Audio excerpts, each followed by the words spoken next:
What if your next trip could be the story you tell for the rest of your life? Well, today I have with me my son, Alexander Johnson, and he happened to have been fortunate enough when he was a college sophomore to go on a study abroad trip to Rome, Italy for a semester. And I thought it would be great to have him here to talk to us a little bit about some of those experiences and a little bit about culture and all of those great things, all of the lessons that he has learned. So Alex, welcome. I'm glad you were able to join me again. Hello, hello, hello. Hello. So I got a couple questions for you. Please. I think the first thing I want to ask is what kind of preparation went into going on this trip? Did you do any research on culture, language? Did you speak Italian before you went? No, I did not.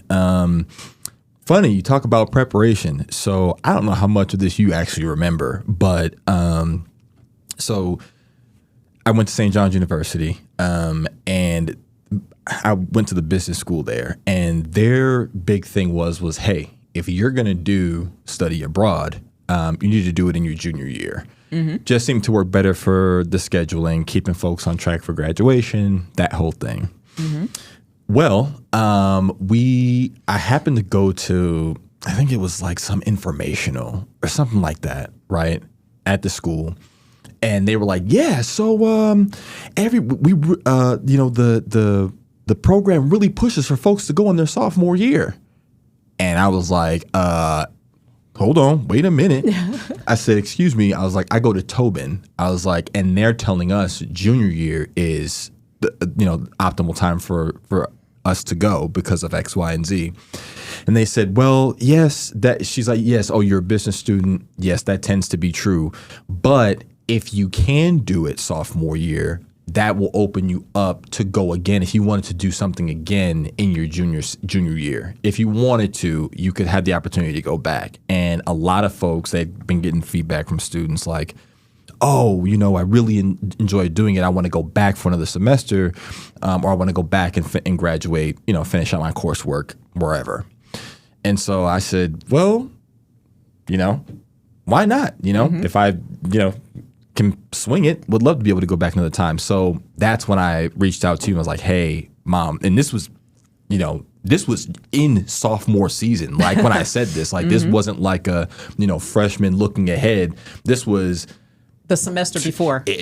Quite literally, like a couple of months. Mm-hmm. And so I say all that to say preparation was kind of a scramble. Like It was a scramble last minute. I don't remember how much of that you actually remember. I remember it, but not to that extent. Oh, yeah, it was crazy. It was crazy. So didn't really have time to do like any, cultural language preparation. But because, obviously because of you,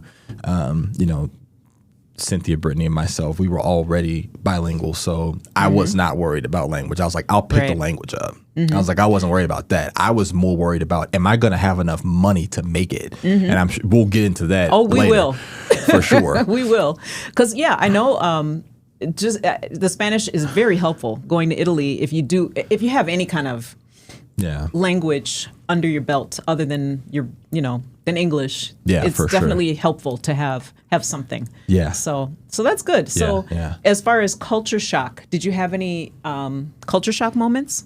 Not really. Again, you want to talk about being fortunate, right? Like, again, we had you. So before the age of 15, we'd already been to two other continents. So it wasn't like a really big adjustment for me, right? Like, right.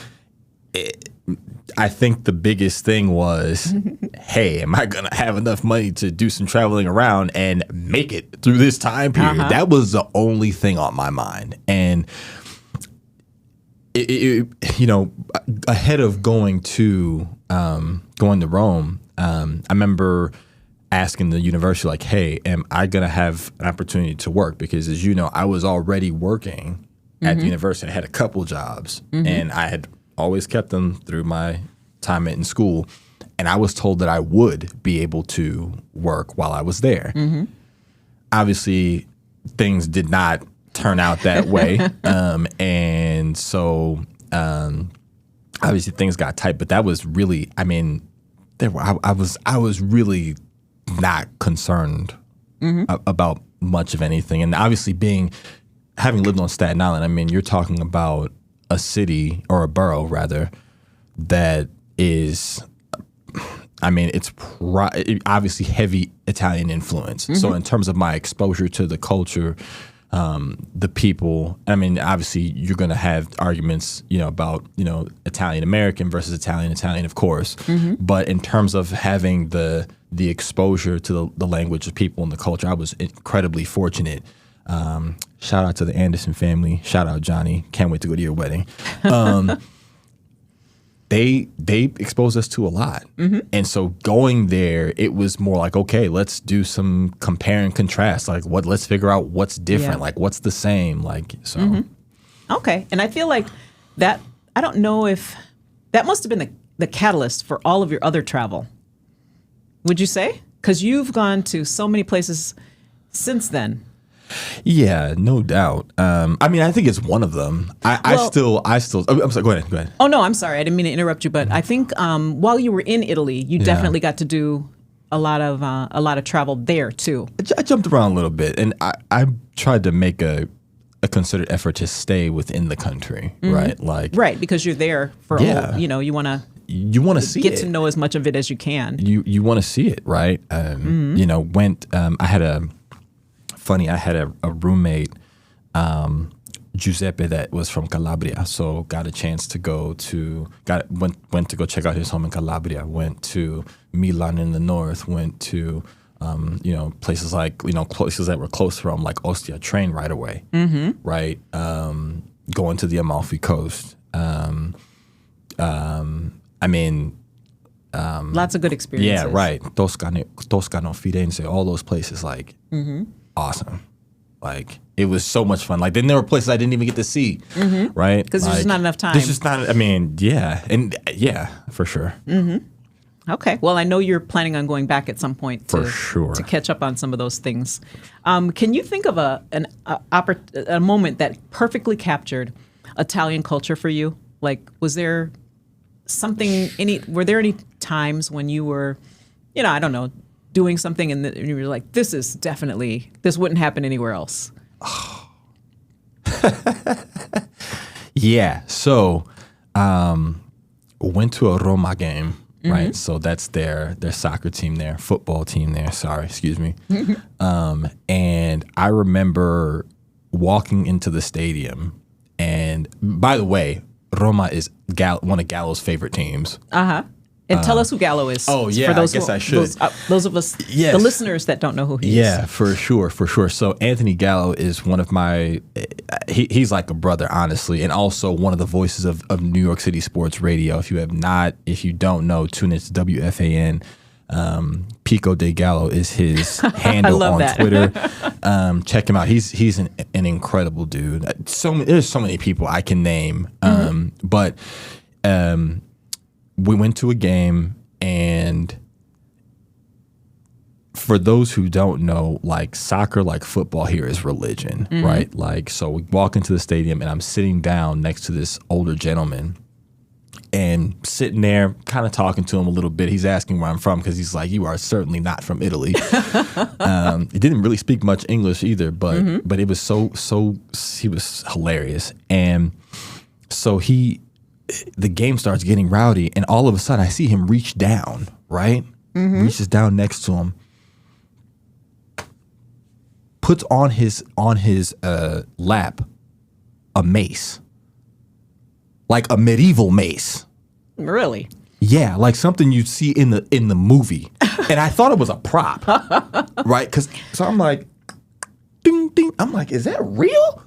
He's like, hey, sometimes the crowds just get a little out of hand. He says it in his thick Italian accent. And obviously he says it in Italian. And like, I was like, oh, this is real. I was like, this is even crazier than going to an NFL game. Like worse than an Eagles game? Oh my God. It was crazy. Oh, wow. one of the funniest moments. Well, at least he was on your side, right? Yeah, for sure. So at least you had protection if it went down. Yeah, because I for sure wouldn't have wanted to see him in the hallway afterward if I was rooting for the other team. For sure not. Absolutely not.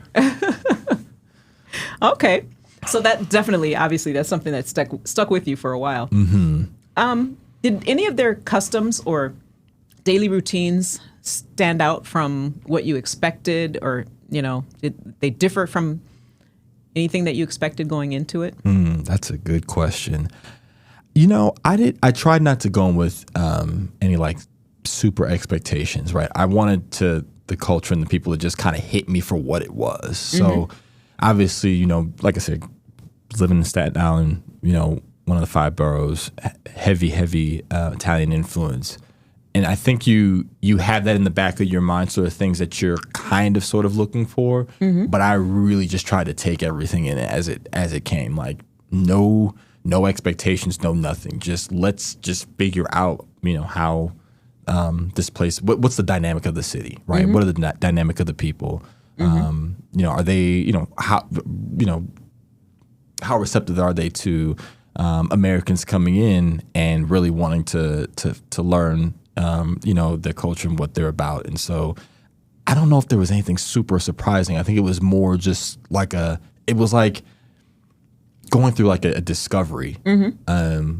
Like you just every day it's just something different. And it could be something very, very small, right? Like going to an authentic gelato shop for the very first time, right? Like that is a real experience. And it seems like such a small thing, but it is really important and amazing. Yeah. All of those things. Very. And people would be like, so what? What's the big deal about that? But it's just, when you're in the moment, it does mean a lot. It means it's everything. It's hard to explain, but everything. I know exactly what you mean. And the experience is, I think, important for them too, right? I mean, especially because, obviously they're interacting with their people all the time. But I think try to imagine what it's like for them to have like, a sea of foreigners coming to their shop, and it's just like, oh, like that's an adjustment for them too. Yeah. The way that it's an adjustment for us. So, and sometimes is it met with resentment?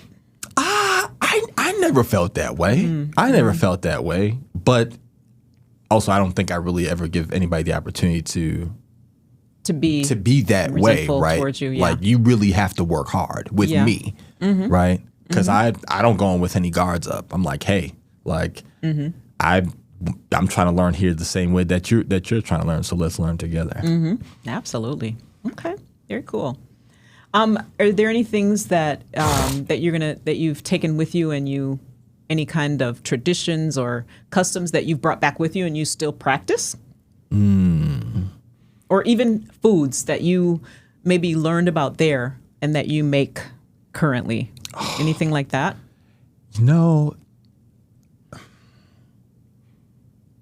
I don't know that there's anything that I brought back necessarily. I think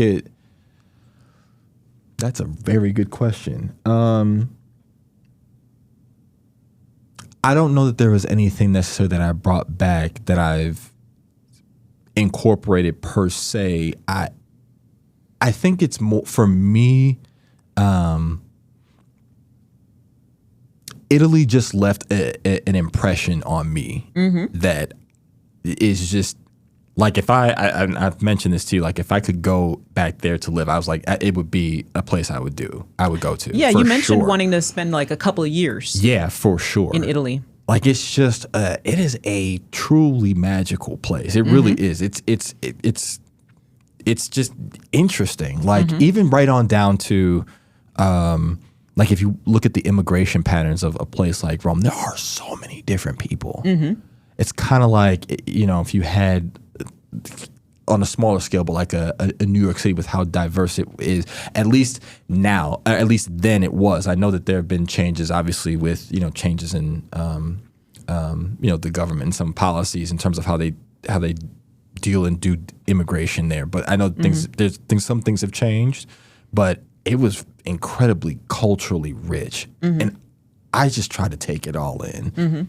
I'm trying to think of anything bring back. I don't think so. But I tell you what, the food, you could I can't recreate that. No, absolutely not. Unless you are somebody of the culture. I don't think you can recreate it. Not like that. I agree. The thing, like I've been to Italy a few times. I got to shout out my friend Michael. Yes, shout out to Michael, Ray. man. Oh my God. I kind of think of him kind of like the way I think of you. You were the mayor of New York when you were at St. John's. No, I think Michael true. is the mayor of Rome. That's not true. No, Michael for sure. That guy is special. Mm-hmm. And I went. It was a few years ago, right after COVID, when when the restrictions kind of went down. You still had to do a lot of things to go on a trip. But I remember going to Italy. I went to Rome and Madrid that April. Mm-hmm. And the food. Well, I mean, let me just go back. When I was in high school, I told you about my high school experience going to all those countries in Europe right after I graduated. Yeah. And I remember even back then, words cannot describe the food. Like and the thing is, it's like you're chasing a high. Yeah. Because I remember, what did I have the last time I was there? We went to a restaurant. Michael and Antonio took me to a restaurant, and I don't remember the name of it or anything, but they had artichokes. Mm-hmm. Oh, they were so good. And then I had carbonara. Mm-hmm. It was a religious experience. Yeah. And words cannot describe how good that was. It was just so amazing. I mean, you almost get sick because the food is so good and you don't want to stop eating it. And after that, I came back home, Vegas, every restaurant is Italian, but what does that mean? Yeah. Because I've tried carbonara at all these different places, and I don't even know why I do that to myself, because I'm going to be disappointed every time. 100%. I don't know about you. For the time I was there, I lost 20 pounds, and I was eating. Wait, how? I was eating a ton of food. Oh, it's probably every day. because the food is fresher. Oh, and because the just way it's better made, for you. Sure. And that's what I love. Sure. I love about, and it's like you don't have to worry about stuff. Nope. When you eat, like you have to think so hard. Yeah. When you're trying to be healthy, but I feel like that Mediterranean diet is just everything. I mean, you can eat gelato every day, and you will lose weight. And people are like, how can that be? I'm like, it's something I can't explain. You just have to experience. Yeah. Right? Mm-hmm. Like, it's incredible. It's just that for me, definitely I'm definitely changed because of it, and always happy to go back. Yeah, for sure. I would love to go back with you. Oh, that would be. I would love for us to go together. That would be incredible. Yeah, for sure. So I think, and I was going to ask you the best way to experience authentic Italian cuisine beyond the tourist restaurants, because why don't you talk about that a little bit? Yeah. So, across from where we were staying, our campus. So they actually have a really nice campus there, St. John's. Across the street, there was this family-owned restaurant, and I don't know what we were thinking, how we didn't go there beforehand, before like the last handful of months we were there, but it was just, I mean, don't get me wrong, the food even at the chain places were incredible, but the sit down white cloth family owned places there are just it's interesting, because from that point forward, after we ate there, we basically did like a word of mouth kind of a thing. Like, you ask the owners, like, hey, where else would you recommend going where we can get an experience like this? And your food world just completely opens up, because they're going to tell you about their best friends, cousins, great grandmothers, husbands, ex-wives, niece who's got this restaurant in Ostia that you have to try, and it's like this little old thing, looks like a house, but you go in there and it would be the best food you have on the planet. And what I started doing was literally just going family-owned restaurant to family-owned restaurant. I'd be like, hey, before I leave out of here, I want to know where you recommend I go next to eat, and I want it to be an experience just like this. And it's the people's eyes completely lit up, because they're like, oh, you want real stuff. We're going to take you to the real stuff. So it's honestly, it's just not being afraid to ask questions. You have to ask questions, and you can't let your fear of the unknown get in the way of that. And you definitely want to avoid the restaurants that are right next to the tourist attractions. Oh, for sure. Because you're just going to get food like you would get at home. Oh, it's yes. just wasting your time. Complete. Although I will say the McDonald's there was way better than the McDonald's Oh, yeah. That's United the thing. States. Like, you're right. I do avoid McDonald's and places like that. Places that I can go when I'm at home, I try to avoid. But there's sometimes when you just really... You just need something. You just need something quick, and you don't have time, and so you just do. And like you said about losing weight, you can go to a McDonald's, and at least it's healthier than it is here. For sure. So at least there's that much. For sure. There's that. So I want to shift gears just a little bit and ask you about historical sites. Is there a lesson or historical site that you learned about that had a profound impact on you at all? For sure. And I'm actually going to step outside of Italy for this one, even though there were a ton in Italy. Actually, I did an art and architecture class, which was my favorite course that I took when I was there. But I ended up going to Turkey for a week and going and learning about the Blue Mosque is life-changing. Like, if you've never had a chance to see the Blue Mosque in person, that is definitely something you must go see. It is, any picture you've seen of it, any story you've heard about it, doesn't do it justice. You have got to go and see it. I would say that experience had probably the most profound, that certainly top 2 most profound impacts. Like I said, I did an art and architecture class in Italy where we were required to, like, the professor would have 1 week in class, 1 week, and he basically send you on a treasure hunt. Oh, wow. And you had to go out. What kind of places did you go? We would go, one of the first places we went to was Trastevere, which was right over the bridge from Rome. Like, for those who've gone, it's literally from, where we were near the Vatican, it's probably like a 15-minute walk to Trastevere. And we went to a site there. And then you had to, like, draw like the actual building, and then you had to go and read like the manuscripts if it had it, and report, because you were basically having to do a small report, and then during the week he would basically go around and he would just pick on random people, and you did not know if you were getting called. He'd be like, hey, give us a 5-minute overview on your time at this thing, and everyone had done it or you were supposed to do it. So if you didn't do it, he knew, because he knew everything about the city. I mean, this was just a super fly guy. That is like the best, such a good way to learn. It is. It is. And it's the best way for me to learn too. So. Yeah. Fabulous. Yeah.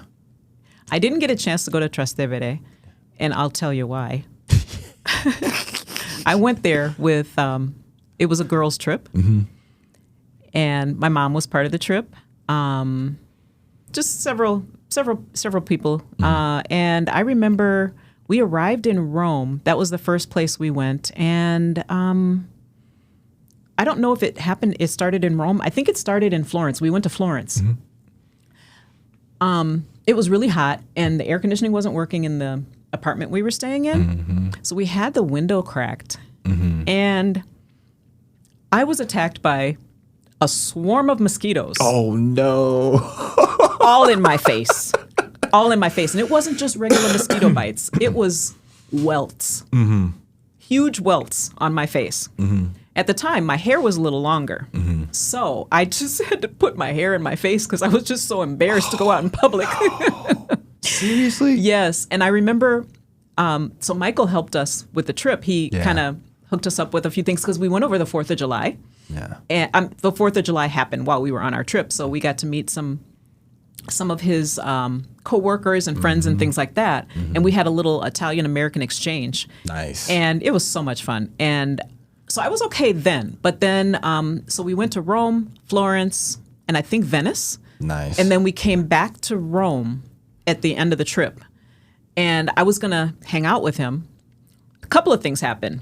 One, my phone battery was so low that, because he was like, yeah, why don't we get together and do such and such. I remember he mentioned Trastevere, and my mom was just like, "You're not going," and I'm an adult. I am grown.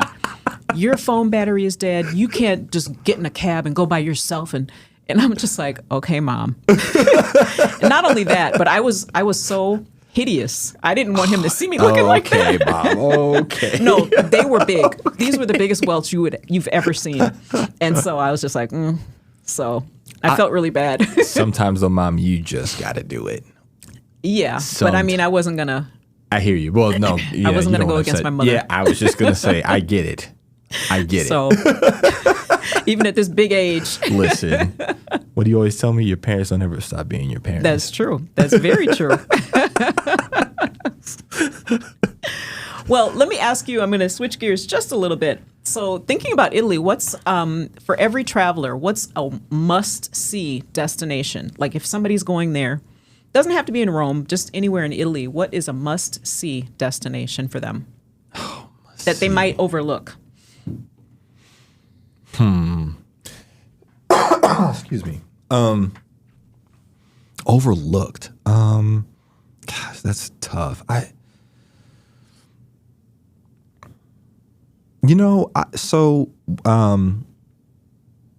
One of the cities, and I mean, obviously, I think maybe this will be a little cliche, but I don't think it is. Like, so obviously people know about the city of Milan, right? One of my mentors and really good friends, she's from Milan.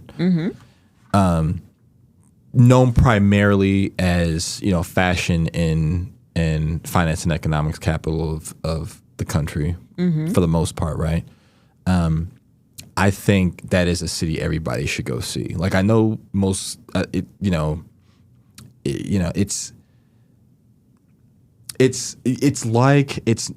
feel like New York like in that way, like again, the fashion, the finance and economics, but I also think like there are surrounding areas that are just incredibly beautiful, like, going to, see just like the mountains, like the terrain, like I think it's just really super unique. One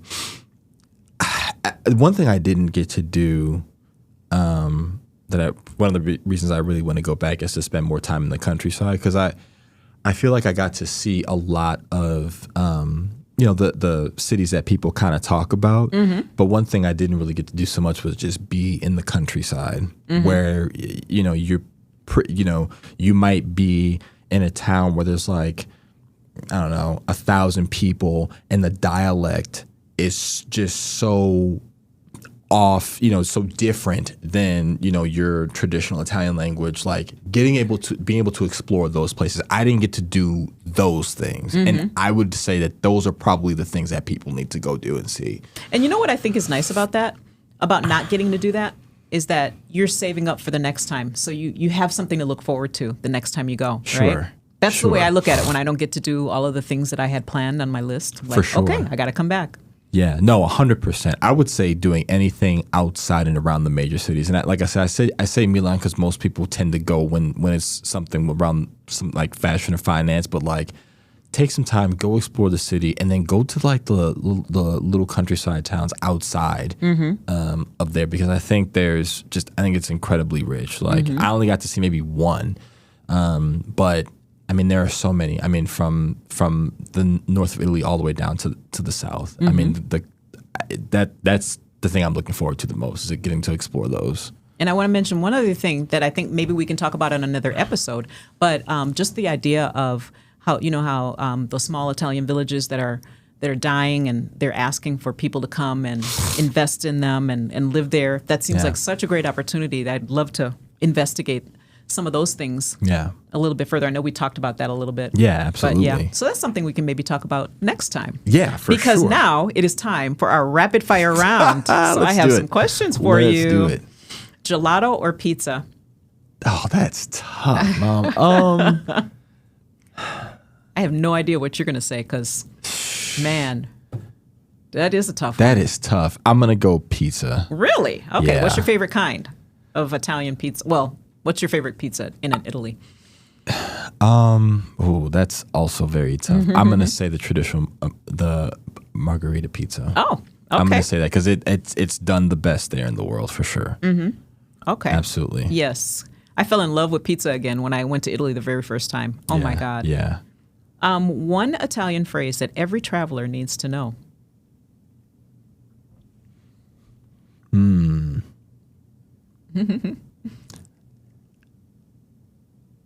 I think you know what's funny. I think this is less of a phrase and just more of a word. But andiamo, right? Don't tell me. Let's go. Yes. Okay. Like just go. And the only right? reason I know that is because there's a restaurant here named Andiamo's. Oh, that's hilarious. Yeah, no, andiamo. And I know like when we first got to Italy, I had a counselor. Well, he was really the counselor for everybody. His name was Domenico. And he would just be like, guys, he'd be like, he's like, you guys are just going to sit around there? He's like, no, andiamo, let's go. Like, he's like, no, you guys are here, like, go out and explore. Good He never had advice. to tell me that. Yeah, that's but good advice. Just, I just go. Like, get out there, explore. Yeah, for like, sure. get Because you're out only of your going to be here hotel. for a semester. You got to take advantage of every minute. Or whatever. Even if you're there for a week with your family, just get out and go. Like, you can get anywhere. Jump on the train. Jump in a cab. Yeah. Jump on a plane. Get Like, lost somewhere. Yeah, go. Yeah, for sure. Yeah. Find your way back. Yeah. Biggest travel mistake you made? Travel mistake. Oh, trusting that I was going to have a job once I got to Rome. Oh my gosh. Yeah, that was. I remember bleeding money that semester. And it was at the end. Yeah. It was It's at just the like end. everything was so expensive. And I was just like, oh my God. Yeah, no, definitely make sure that you have, especially if you're a student, right? Like, make sure that you have a way, either you have enough money, or if you're a working student, like, make sure that you are guaranteed to have, and this goes for any place, not just Italy. Absolutely. Make sure you have a way to make some money for sure. Okay, last question. Rome, Florence, or Venice, if you could only revisit one? Venice, only because it was the place I spent the least amount of time. Okay, fair enough. Yeah. Well, I thank you. You did I enjoyed all of the things you had to say about Italy. It makes me want to just jump on a plane right now. Yes. yes. It's honestly, like I said, it's a magical place. Yeah, and Just we have go. more conversations to come. Yes. So, if Alex's Italian adventure has sparked your wanderlust, or you're considering your own study abroad journey, don't let another semester pass you by. Start researching programs today, whether it's Florence for Renaissance art lovers, Rome for history buffs, or smaller cities for authentic cultural immersion. The experiences and connections you'll make will transform not just your academic journey, but your entire perspective on life. Visit your university's study abroad office this week, because the best time to plant the seed for your Italian adventure is right now. And please join us next week for another special episode. You can find all of our socials on my show notes. Thanks for watching.